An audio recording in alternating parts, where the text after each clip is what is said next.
మీనాటు. ఓం శ్రీ వీరరాఘవాయ నమః. మనం పోయిన వీడియోలో నక్షత్ర దిగ్బలం అంటే ఏంటి, నక్షత్ర దిగ్బలానికి కేంద్రానికి ఏం సంబంధం ఉన్నాయి, కేంద్రాలు ఒక హారోస్కోప్లో ఒక జాతకంలో ఎందుకు చాలా ముఖ్యమైన భావాలు అంటాము అనేది కూడా మనం చూసాము.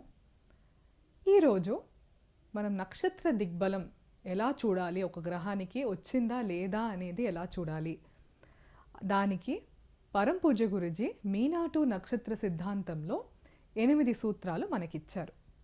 ఆ 8 సూత్రాలు మనం ఈ వీడియోలో కొన్ని సూత్రాలు మనం ఈరోజు చూద్దాము. మన మీనాటు నక్షత్ర సిద్ధాంతంలో ఒక స్పెషాలిటీ ఏంటంటే, మన శాస్త్రాలలో దిగ్బలం అనేది మనం పోయిన వీడియోలో కూడా చెప్పుకున్నాం. ఇది మన శాస్త్రాలలో దిగ్బలం అనేది ఒక కొత్త కాన్సెప్ట్ ఏం కాదు మనకి. కానీ మన శాస్త్రాల్లో ఏం రాసుందంటే, ఒక గ్రహానికి దిగ్బలం పొందడానికి ఆ గ్రహం ఆ దిగ్బల కేంద్రంలో ఉంటేనే దిగ్బలం వస్తుందనేది మన శాస్త్రాల్లో ఉన్నాయి. కానీ మన పరం పూజ్య గురూజీ మీనాటు ఆ నాడీ శాస్త్రాల్ని ఇంకొంచెం లోతుకి వెళ్ళి ఏం కనిపెట్టారంటే, ఆ గ్రహం ఒక్క గ్రహానికి నక్షత్ర దిగ్బలం రావడానికి ఆ దిగ్బల కేంద్రంలో ఆ గ్రహం లేకపోయినా ఏదో ఒక విధానంలో ఈ 8 సూత్రాలతో ఏ టైప్లో అయినా సంబంధం దొరికితే ఆ దిగ్బల కేంద్రానికి, అప్పుడు కూడా ఆ గ్రహానికి నక్షత్ర దిగ్బలం వస్తుంది. అదే మన మీనాటు నక్షత్ర సిద్ధాంతానికి ఒక ప్రత్యేక స్తంభం అని అంటాం కదా, అదే ఒక సెపరేట్ సూత్రాలు అంటాము. అందుకే నక్షత్ర దిగ్బలం అనేది మన మీనాటు నక్షత్ర సిద్ధాంతంలో ఒక చాలా ముఖ్యమైన కాన్సెప్ట్. అది ఏంటి అంటే, ఇప్పుడు మనం 8 సూత్రాలు ఉన్నాయి. ఏ స్పెషాలిటీ అంటే, ఒక గ్రహానికి నక్షత్ర దిగ్బలం దొరికితే ఆ గ్రహం నీచ స్థానంలో ఉన్నా కూడా ఆ నీచత్వం పని చేయదు అంటారు. అందుకే నక్షత్ర దిగ్బలం అనేది చాలా చాలా ముఖ్యమైన కాన్సెప్ట్. ఒక జాతకంలో ఒక గ్రహానికి నక్షత్ర దిగ్బలం వస్తే ఆ గ్రహం ఏ ఒక్క భావంలో ఆ గ్రహానికి నక్షత్ర దిగ్బలం వచ్చినా ఆ భావానికి ఆ గ్రహం చాలా మంచి రిజల్ట్స్ లేకపోతే చెడు రిజల్ట్స్ చాలా పవర్ఫుల్గా ఇస్తాయన్నమాట. అందుకే ఒక జాతకం చూసేటప్పుడు ఆ గ్రహానికి నక్షత్ర దిగ్బలం వచ్చిందా లేదా అనేది మనం చాలా ముఖ్యంగా చూడాలి. ఈరోజు ఈ వీడియోలో ఆ 8 సూత్రాలలో మనం ముందు కొన్ని సూత్రాలు ఈరోజు ఈ వీడియోలో నేర్చుకుందాం. సో ఫస్ట్ సూత్రం ఏంటి, ముందు ఆ సూత్రాల్లోకి వెళ్ళే ముందు మనం ఒకటి గుర్తుపెట్టుకోవాలి. ఏంటి, ఒక్కొక్క గ్రహానికి ఒక్కొక్క దిగ్బల కేంద్రం ఉంటుంది. ఇప్పుడు గురుడికి బుధుడికి లగ్నం నుంచే దిగ్బలం వస్తుంది. అందుకే లగ్నాన్ని దిగ్బల కేంద్రం అని అంటాము. ఏ గ్రహానికి? గురువుకి బుధుడికి. అలానే చంద్రుడికి శుక్రుడికి చతుర్థ భావం నుంచి దిగ్బలం వస్తుంది. శని రాహుకి సప్తమ భావం నుంచి దిగ్బలం వస్తుంది. సూర్యుడు, కుజుడు మరియు కేతు ఈ 3 గ్రహాలకు మనకి దశమ భావం నుంచి దిగ్బలం వస్తుంది. ఇప్పుడు ఈ కేంద్రాలనే మనం ఒక్కొక్క గ్రహానికి దిగ్బల కేంద్రం అనేది అంటాం మనం. అంటే సూర్యుడికి మనం దశమ భావాన్ని దిగ్బల కేంద్రం అని అనాలి. అలాగే చంద్రుడికి చతుర్థ భావాన్ని దిగ్బల కేంద్రం అని అంటాము. గురుడికి లగ్న కేంద్రాన్ని దిగ్బల కేంద్రం అని అంటాము. ఇలా మీనాటు నక్షత్ర సిద్ధాంతంలో ఏ విధంలో అయినా ఈ గ్రహానికి ఒక్కొక్క గ్రహానికి ఆ యొక్క దిగ్బల కేంద్రంతో సంబంధం దొరికితే ఆ గ్రహానికి నక్షత్ర దిగ్బలం వస్తుంది. ఇప్పుడు గురుడికి ఏ విధంలో అయినా లగ్నంతో సంబంధం దొరికితే, ఈ 8 సూత్రాలు మనం చూస్తాము, ఏ విధంలో అయినా లగ్నంతో సంబంధం దొరికితే ఆ గురుడికి నక్షత్ర దిగ్బలం వస్తుంది. ఈ ఒక ఫస్ట్ సూత్రం మనం చూద్దాం. ఒక ఎగ్జాంపుల్స్తో, ఉదాహరణలతో విల్సి. ఇప్పుడు ఫస్ట్ ఏమంటున్నాము, ఫస్ట్ చాలా కామన్ సూత్రం ఏంటి, ఆ గ్రహం ఆ దిగ్బల కేంద్రంలో స్థితి పొందుందా అనేది చూడాలి. ఫస్ట్ స్థితి అనేది మనం చూసుకుందాం. ఇది చాలా మనకి ఈజీగా చెప్పొచ్చు. ఒక గ్రహానికి దిగ్బలం ఎలా వస్తుందంటే ఆ దిగ్బల కేంద్రంలో ఉంటే ఆ గ్రహానికి నక్షత్ర దిగ్బలం వస్తుంది. ఇప్పుడు ఉదాహరణకి మనం ఒక సింహ లగ్నం తీసుకుందాం. ఈ ఫస్ట్ రూల్ ఏంటి? చాలా ఒక సింపుల్ రూల్ అది. ఆ ఒక గ్రహం దిగ్బల కేంద్రంలో కూర్చుని ఉంటే ఆ గ్రహానికి నక్షత్ర దిగ్బలం వస్తుంది. ఫస్ట్ రూల్ ఏంటి? స్థితి పొందుందా అనేది. ఆ గ్రహం ఆ దిగ్బల కేంద్రంలో కూర్చుందా. సో ఫస్ట్ మనం గురుడికి తీసుకుంటే సింహ లగ్నంలో ఒక ఉదాహరణ చూద్దాం. మనం సింహ లగ్నంలో గురుడు లగ్నంలో ఉంటే గురుడికి నక్షత్ర దిగ్బలం వచ్చినట్టు. ఇది మనం చాలా కొత్త కాన్సెప్ట్ ఏం కాదు, మన శాస్త్రాల్లో కూడా ఇదే రాసుంది. నెక్స్ట్ చంద్రుడు, ఇది ఫోర్త్ కదా, మనం రాయొచ్చు. ఫస్ట్ లగ్న భావం, చతుర్థ భావం, సప్తమ భావం, దశమ భావం. ఈ ఫస్ట్ రూల్ ఏంటి? ఆ గ్రహం దిగ్బల కేంద్రంలో స్థితి పొంది ఉందా అనేది మనం చూడాలి కదా. ఫస్ట్ సింహ లగ్నం మనం ఎగ్జాంపుల్ తీసుకుంటే గురుడు లగ్నంలో ఉంటే గురుడికి నక్షత్ర దిగ్బలం వస్తుంది. ఫోర్త్ హౌస్లో చతుర్థ భావంలో చంద్రుడు ఉంటే చంద్రుడికి కూడా నక్షత్ర దిగ్బలం వస్తుంది. అలాగే శని సప్తమ భావంలో ఉంటే, ఒక ఎగ్జాంపుల్సే తీసుకుంటున్నాం మనం ఇక్కడ, శని సప్తమ భావంలో ఉంటే శనికి కూడా నక్షత్ర దిగ్బలం వచ్చినట్టు. అలాగే ఇక్కడ 10th మనం కుజుడు తీసుకుంటే, ఫర్ ఎగ్జాంపుల్ 10th హౌస్లో దశమ భావంలో తీసుకుంటే కుజుడు దశమ భావంలో ఉంటే కుజుడికి కూడా నక్షత్ర దిగ్బలం వచ్చినట్టు. ఇది ఫస్ట్ రూల్. ఫస్ట్ రూల్ ఏంటి? ఫస్ట్ రూల్లో ఆ గ్రహం దిగ్బల కేంద్రంలో ఉందా, డైరెక్ట్గా దిగ్బల కేంద్రంలో ఉందా అనేది చూడాలి. ఇది చాలా సింపుల్ రూల్. ఆ గ్రహం ఆ జాతకంలో ఆ ఒక గ్రహం దిగ్బల కేంద్రంలో ఉంటే ఆ గ్రహానికి నక్షత్ర దిగ్బలం వస్తుంది. సో దిగ్బల కేంద్రం అంటే, మళ్ళీ నేను రిపీట్ చేస్తున్నాను మీకు, దిగ్బల కేంద్రం అంటే ఏంటి? గురుడికి బుధుడికి ఫస్ట్ లగ్న కేంద్రాన్ని దిగ్బల కేంద్రం అని అంటాము. ఇప్పుడు మనం గురుడికి బుధుడికి దిగ్బలం చూసేటప్పుడు మనం చతుర్థ భావం, సప్తమ భావం, దశమ భావం చూడం. మనం ఏది చూడాలి? గురుడికి చూసేటప్పుడు లగ్న భావాన్ని మనం తీసుకోవాలి. లగ్నాన్ని మనం గురుడికి దిగ్బల కేంద్రం అనేది అంటాం మనం. అలాగే చంద్రుడికి శుక్రుడికి, మళ్ళీ నేను రిపీట్ చేస్తున్నాను ఎందుకంటే మీకు కన్ఫ్యూజన్ రావద్దని, శుక్రుడికి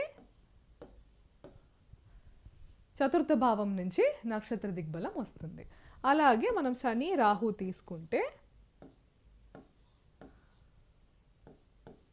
సప్తమ భావం నుంచి దిగ్బలం వస్తుంది. అలాగే మనం సూర్యుడు, కుజుడు ఇంకా కేతుతో మనం తీసుకుంటే ఎక్కడ దశమ భావంని దిగ్బల కేంద్రం అని అంటాం. సో అందుకే నేను స్పెసిఫిక్గా ఇప్పుడు దిగ్బల కేంద్రం అని అనుకుంటున్నాం. మనం కేంద్రం అని చెప్పట్లేదు, దిగ్బల కేంద్రం అని అనుకుంటున్నాం. ఇది మనం అన్ని సూత్రాలు చూసేటప్పుడు ఇది మనం గుర్తు పెట్టుకోవాలి, కన్ఫ్యూజ్ అవ్వద్దు మనం. ఓకే, సో ఇప్పుడు ఫస్ట్ ఏంటి? ఆ గ్రహం ఫస్ట్ రూల్ ఏంటి?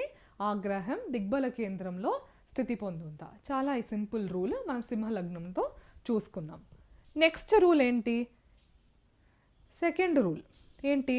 ఓకే, ఆ గ్రహం దిగ్బల కేంద్రంలో లేదు కానీ నక్షత్రాధిపతి దిగ్బల కేంద్రంలో ఉన్నాడా అనేది మనం చూడాలి. ఫస్ట్ రూల్ మనం ముందు ఏం చూసామంటే చాలా సింపుల్ రూల్, అదొకటి. ఆ గ్రహము దిగ్బల కేంద్రంలో ఉంటే ఆ గ్రహానికి నక్షత్ర దిగ్బలం వస్తుంది. ఇప్పుడు ఆ ఒక గ్రహం దిగ్బల కేంద్రంలో లేకపోతే లేదు, ఇప్పుడు ఆ ఒక గ్రహం దిగ్బల కేంద్రంలో లేదు. సో ఇప్పుడు నక్షత్ర దిగ్బలం ఉందా లేదా అని మనం ఎలా చూడాలి? నెక్స్ట్ రూల్కి వద్దాం. నెక్స్ట్ రూల్ ఏంటి? నక్షత్రాధిపతి ఆ దిగ్బల కేంద్రంలో ఉన్నాడా అనేది చూడాలి. ఆ గ్రహం ఆ దిగ్బల కేంద్రంలో లేకపోయినా ఆ గ్రహం యొక్క నక్షత్రాధిపతి దిగ్బల కేంద్రంలో ఉన్నాడా అనేది చూడాలి. సో ఇక్కడ ఒక ఉదాహరణ చూస్తే మనం సింహలగ్నమే తీసుకుందాం. అదే సేమ్ సింహలగ్నమే తీసుకుంటున్నాం మనం. ఇక్కడ గురుడికి ఇక్కడ నక్షత్ర దిగ్బలం వచ్చిందా లేదా అని చూద్దాం. ఇప్పుడు ఇక్కడ చూస్తే గురుడికి దిగ్బల కేంద్రం ఏంటి? లగ్నాన్నే గురుడికి దిగ్బల కేంద్రం అనేది అంటాం మనం. ఈ గురుడు భరణి నక్షత్రంలో ఉన్నాడు. ఈ గురుడు ఇప్పుడు సింహ లగ్నానికి ఫస్ట్ రూల్ ఏంటి? ఈ గురుడు సింహ లగ్నంలోనే ఉంటే గురుడికి నక్షత్ర దిగ్బలం వస్తుంది. కానీ ఇక్కడ గురుడు లగ్నంలో లేడు. సో నెక్స్ట్ మనం ఏం చూడాలి? గురుడు యొక్క నక్షత్రాధిపతి లగ్నంలో ఉన్నాడా? సో ఇప్పుడు ఇక్కడ మనం చూస్తే గురుడు భరణి నక్షత్రంలో ఉన్నాడు. సో నక్షత్రాధిపతి శుక్రుడు, గురుడి నక్షత్రాధిపతి శుక్రుడు ఇక్కడ లగ్న కేంద్రంలో కూర్చున్నాడు. అందుకే ఇక్కడ మనం చెప్పొచ్చు గురుడికి నక్షత్ర దిగ్బలం వస్తుంది. ఏంటి? సెకండ్ రూల్తో. సెకండ్ రూల్ ఏంటి? నక్షత్రాధిపతి ఆ దిగ్బల కేంద్రంలో ఉన్నాడా లేదా అనేది చూడాలి. ఆ గ్రహం లేకపోయినా ఆ గ్రహం యొక్క నక్షత్రాధిపతి దిగ్బల కేంద్రంలో ఉంటే ఆ గ్రహానికి నక్షత్ర దిగ్బలం వస్తుంది. ఇక్కడ గురుడికి నక్షత్ర దిగ్బలం వచ్చింది. ఎందుకంటే గురుడి నక్షత్రాధిపతి శుక్రుడు లగ్న కేంద్రంలో కూర్చున్నాడు. అందుకే ఇక్కడ గురుడికి నక్షత్ర దిగ్బలం వచ్చింది. ఇంకొక ఎగ్జాంపుల్ చూద్దాం మనం. ఇప్పుడు ఇక్కడ అదే సింహలగ్నం తీసుకుందాం మనం. ఇక్కడ చంద్రుడికి దిగ్బలం వచ్చిందా, నక్షత్ర దిగ్బలం వచ్చిందా చంద్రుడికి అనేది సెకండ్ రూల్తో ఎలా చూద్దామని చూద్దాం. ఇక్కడ చంద్రుడికి దిగ్బల కేంద్రం ఏంటి? చతుర్థ భావాన్నే చంద్రుడికి దిగ్బల కేంద్రం అనేది అంటాం మనం. ఇక్కడ ఫస్ట్ రూల్ రాదు. ఎందుకంటే చంద్రుడు దిగ్బల కేంద్రంలో కూర్చోలేడు ఆయన కదా. చంద్రుడు లేదు దిగ్బల కేంద్రంలో. చంద్రుడికి దిగ్బల కేంద్రం చతుర్థ భావం. చతుర్థ భావంలో చంద్రుడు లేడు. సో నెక్స్ట్ మనం సెకండ్ రూల్ ఏం చెప్తుంది? నక్షత్రాధిపతి చతుర్థ భావంలో ఉన్నాడా? సో చంద్రుడు శతభిష నక్షత్రంలో ఉన్నాడు. అక్కడ ఆ శతభిష నక్షత్రాధిపతి రాహు. సో చంద్రుడు నక్షత్రాధిపతి రాహు చతుర్థ భావంలో కూర్చున్నాడు. అందుకే చంద్రుడికి ఇక్కడ నక్షత్ర దిగ్బలం వస్తుంది. ఎందుకు వస్తుంది? నక్షత్రాధిపతి చంద్రుడు ఇక్కడ 4వ భావంలో కూర్చోలేదు. కానీ చంద్రుడి యొక్క నక్షత్రాధిపతి రాహు 4వ భావంలో కూర్చున్నాడు. అందుకే ఇక్కడ సెకండ్ సూత్రం మనం చూస్తే నక్షత్రాధిపతి దిగ్బల కేంద్రంలో కూర్చున్నాడా? అవును. ఇక్కడ నక్షత్రాధిపతి రాహు, చంద్రుడికి నక్షత్రాధిపతి రాహు 4వ భావంలో కూర్చున్నాడు. అందుకే చంద్రుడికి ఇక్కడ నక్షత్ర దిగ్బలం వస్తుంది. ఇక్కడ శని భగవాన్ తీసుకుందాం. శని భగవానికి దిగ్బల కేంద్రం ఏంటి? శని భగవానికి దిగ్బల కేంద్రం సప్తమ భావాన్ని దిగ్బల కేంద్రం అని అంటాము. ఇప్పుడు ఇదే ఉదాహరణ, ఇదే ఎగ్జాంపుల్, ఇదే జాతకంలో సింహలగ్నానికి ఇప్పుడు శని భగవాన్ ఇక్కడ హస్త నక్షత్రంలో ఉంటే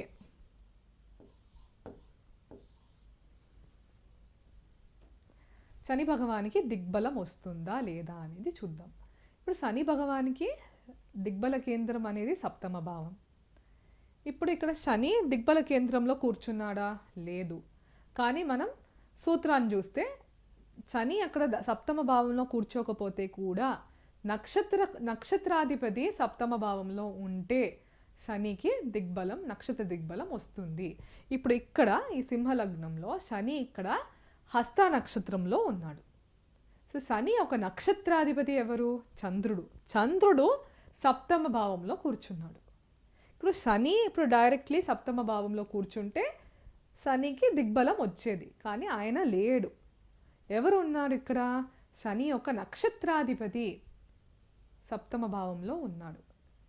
శని ఒక నక్షత్రాధిపతి సప్తమ భావంలో ఉన్నాడు. అందుకే ఇక్కడ శని భగవానికి ఇక్కడ హస్త నక్షత్రంలో ఉండడం వల్ల, హస్త నక్షత్రాధిపతి చంద్రుడు సప్తమ భావంలో ఉండడం వల్ల శనికి ఇక్కడ నక్షత్ర దిగ్బలం వస్తుంది. శని అక్కడ కూర్చోకపోయినా. ఇప్పుడు నెక్స్ట్ దీంట్లోనే మనం చూస్తే ఇంకొక ఎగ్జాంపుల్ కూడా చూసుకుందాం. ఇదే దీంట్లోనే ఇప్పుడు ఇక్కడ సూర్యుడిని తీసుకుందాం. మూలా నక్షత్రంలో ఉన్నాడు అనుకోండి.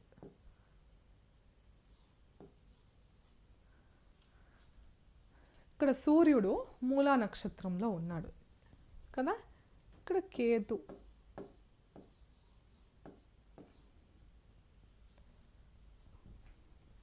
ఇప్పుడు సూర్యుడికి ఇక్కడ నక్షత్ర దిగ్బలం వచ్చిందా?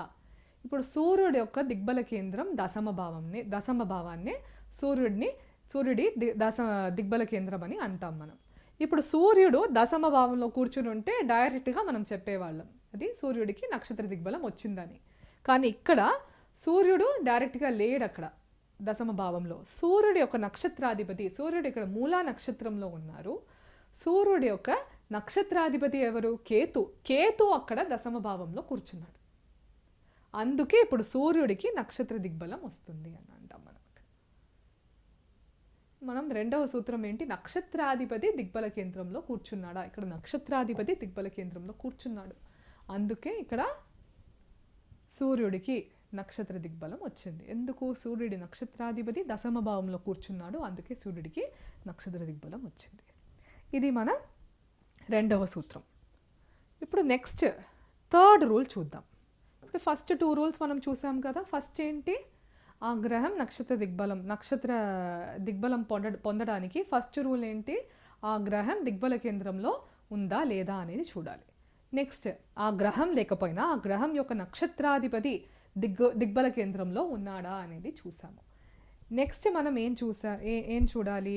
ఆ నక్షత్రాధిపతిని ఆ భావాధిపతి అయ్యాడా, దిగ్బల కేంద్రాధిపతి అయ్యాడా అనేది చూడాలి. ఆ నక్షత్రాధిపతినే ఆ దిగ్బల కేంద్రాధిపతి అయ్యాడా అనేది మనం చూడాలి. ఇప్పుడు గురుడికి ఎలా నక్షత్ర దిగ్బలం వస్తుంది అనేది ముందు చూసాం కదా. ఈ థర్డ్ రూల్లో ఎలా వస్తుందనేది చూద్దాం ఒక ఎగ్జాంపుల్తో. దీనికి అర్థం ఏంటి అంటే, అదే సింహలగ్నంలో ఈ థర్డ్ రూల్ ఏంటి? ఆ నక్షత్రాధిపతి ఆ భావాధిపతి అయ్యాడా, ఆ నక్షత్రాధిపతి ఆ కేంద్రాధిపతి అయ్యాడా అంటే, ఇప్పుడు గురుడు లగ్నాధిపతి నక్షత్రంలో ఉంటే గురుడికి నక్షత్ర దిగ్బలం వస్తుంది. బుధుడు లగ్నాధిపతి నక్షత్రంలో ఉంటే బుధుడికి నక్షత్ర దిగ్బలం వస్తుంది. చంద్రుడు మరియు శుక్రుడు 4వ భావాధిపతి నక్షత్రంలో ఉంటే వాళ్ళిద్దరికీ నక్షత్ర దిగ్బలం వస్తుంది. అలాగే శని మరియు రాహు సప్తమాధిపతి నక్షత్రంలో ఉంటే శని రాహుకి నక్షత్ర దిగ్బలం వస్తుంది. సూర్యుడు కుజుడు మరియు కేతు దశమ భావాధిపతి నక్షత్రంలో ఉంటే వాళ్ళకి కూడా నక్షత్ర దిగ్బలం వస్తుంది.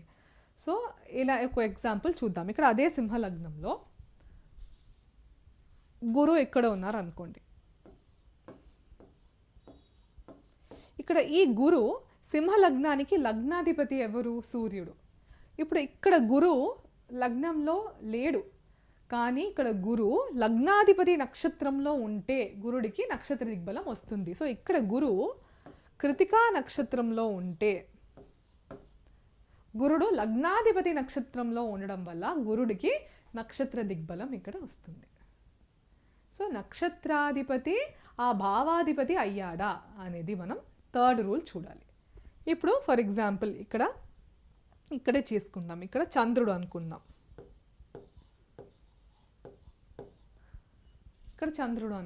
సరేనా? ఇక్కడ చంద్రుడు చిత్తా నక్షత్రంలో ఉంటే చంద్రుడికి దిగ్బల కేంద్రం ఏంటి? చంద్రుడికి దిగ్బల కేంద్రం 4వ భావాన్ని దిగ్బల కేంద్రం అని అంటాం మనం చంద్రుడికి. ఇప్పుడు ఈ ఎగ్జాంపుల్లో మనం చూస్తే సింహలగ్నానికి 4వ భావం అనేది వృశ్చిక రాశి. వృశ్చిక రాశికి అధిపతి ఎవరు? 4వ భావానికి ఇక్కడ అధిపతి అనేది కుజుడు. ఇప్పుడు ఇక్కడ చంద్రుడికి దిగ్బలం రావాలంటే చంద్రుడు కుజుడి నక్షత్రంలో ఉంటే సింహలగ్నం జాతకానికి చంద్రుడు 4వ భావాధిపతి నక్షత్రంలో ఉంటే చంద్రుడికి నక్షత్ర దిగ్బలం వస్తుంది. సో ఇక్కడ చూస్తే చంద్రుడు ఇక్కడ 4వ భావంలో కూర్చోలేదు, కానీ చంద్రుడు చిత్తా నక్షత్రంలో ఉన్నాడు. ఆ చంద్రుడు 4వ భావాధిపతి నక్షత్రంలో ఉన్నాడు, అందుకే ఇక్కడ చంద్రుడికి నక్షత్ర దిగ్బలం వస్తుంది. 4వ భావాధిపతి ఎవరు? కుజుడు. ఇక్కడ చంద్రుడు చిత్తా నక్షత్రంలో ఉన్నాడు. చిత్తా నక్షత్రాధిపతి అనేది కుజుడు. కుజ భగవాన్ ఇక్కడ 4వ భావానికి అధిపతి ఆయన, అందుకే ఇక్కడ చంద్రుడికి నక్షత్ర దిగ్బలం వస్తుంది. ఇప్పుడు నెక్స్ట్ మనం ఇంకొక ఎగ్జాంపుల్ ఇక్కడనే చూసుకుందాం.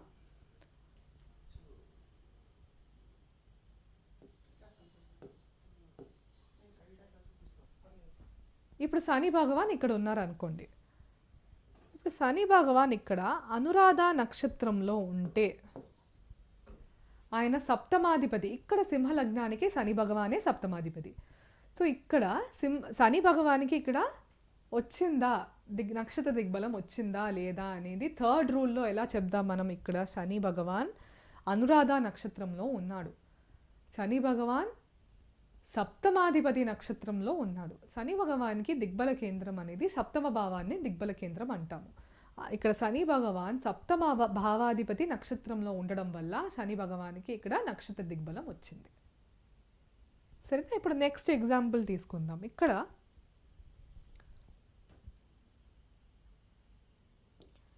సూర్యుడిని ఇక్కడ తీసుకుందాం. సూర్యుడికి దిగ్బల కేంద్రం అనేది దశమ భావాన్ని దిగ్బల కేంద్రం అంటాము. ఇప్పుడు ఇక్కడ సూర్యుడు పుబ్బా నక్షత్రంలో ఉంటే సింహ లగ్నానికి దశమ భావాధిపతి శుక్రుడు. ఇప్పుడు సూర్యుడికి థర్డ్ సూత్రంలో చూస్తే దిగ్బలం వచ్చిందా లేదా అని చూద్దాం. ఇక్కడ సూర్యుడు దశమ భావాధిపతి నక్షత్రంలో ఉన్నాడు, పుబ్బా నక్షత్రంలో ఉన్నాడు. సో సూర్యుడు దశమ భావాధిపతి నక్షత్రంలో ఉండడం వల్ల సూర్యుడికి ఇక్కడ నక్షత్ర దిగ్బలం వచ్చింది. సో మన థర్డ్ రూల్ ఏంటి? ఆ నక్షత్రాధిపతి కేంద్రాధిపతి అయ్యాడా, దిగ్బల కేంద్రాధిపతి అయ్యాడా అనేది మనం చూడాలి.